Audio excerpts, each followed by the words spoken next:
Matthew chapter 5. Now when Jesus saw the crowds, he went up on a mountainside and sat down. His disciples came to him, and he began to teach them. He said, "Blessed are the poor in spirit, for theirs is the kingdom of heaven. Blessed are those who mourn, for they will be comforted. Blessed are the meek, for they will inherit the earth. Blessed are those who hunger and thirst for righteousness, for they will be filled. Blessed are the merciful, for they will be shown mercy. Blessed are the pure in heart, for they will see God.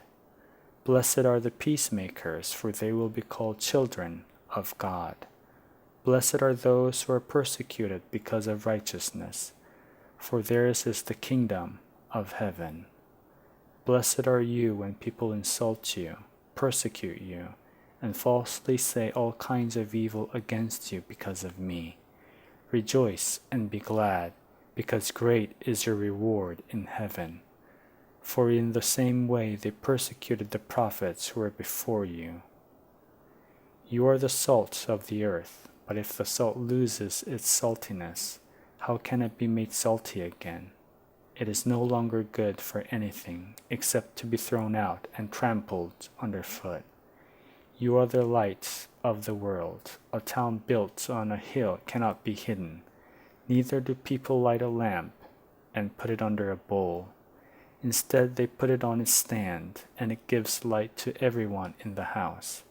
In the same way, let your light shine before others, that they may see your good deeds and glorify your Father in heaven. Do not think that I have come to abolish the law or the prophets. I have not come to abolish them, but to fulfill them. For truly, I tell you, until heaven and earth disappear, not the smallest letter, not the least stroke of a pen will by any means disappear from the law until everything is accomplished. Therefore, anyone who sets aside one of the least of these commands and teaches others accordingly will be called least in the kingdom of heaven. But whoever practices and teaches these commands will be called great in the kingdom of heaven.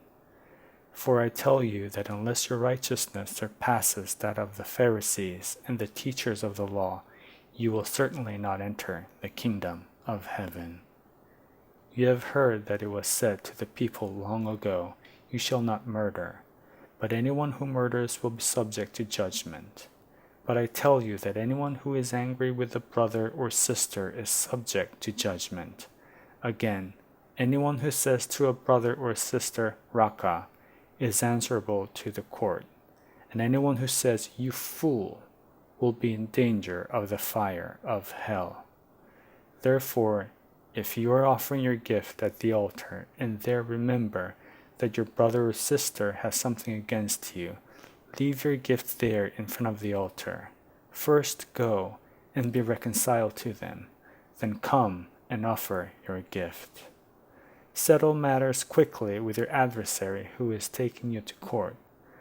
Do it while you are still together on the way, or your adversary may hand you over to the judge, and the judge may hand you over to the officer, and you may be thrown into prison. Truly, I tell you, you will not get out until you have paid the last penny.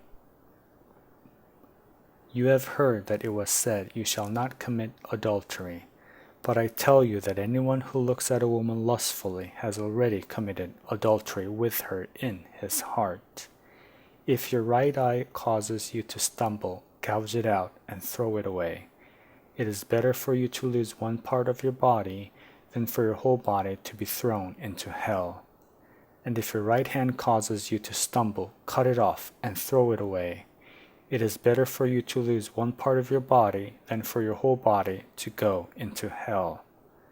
It has been said, anyone who divorces his wife must give her a certificate of divorce.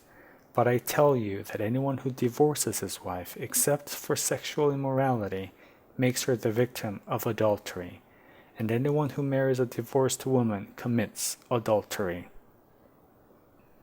Again, you have heard that it was said to the people long ago, "Do not break your oath, but fulfill to the Lord the vows you have made."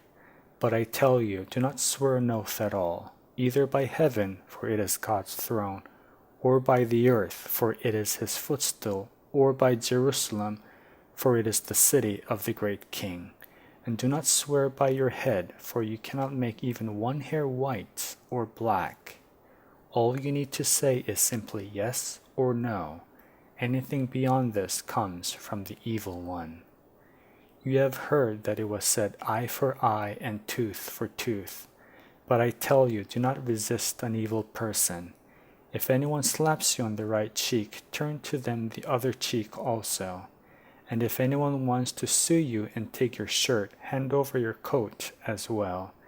If anyone forces you to go 1 mile, go with them 2 miles. Give to the one who asks you, and do not turn away from the one who wants to borrow from you. You have heard that it was said, love your neighbor and hate your enemy. But I tell you, love your enemies and pray for those who persecute you, that you may be children of your Father in heaven. He causes his sun to rise on the evil and the good, and sends rain on the righteous and the unrighteous. If you love those who love you, what reward will you get? Are not even tax collectors doing that? And if you greet only your own people, what are you doing more than others? Do not even pagans do that? Be perfect, therefore, as your heavenly Father is perfect.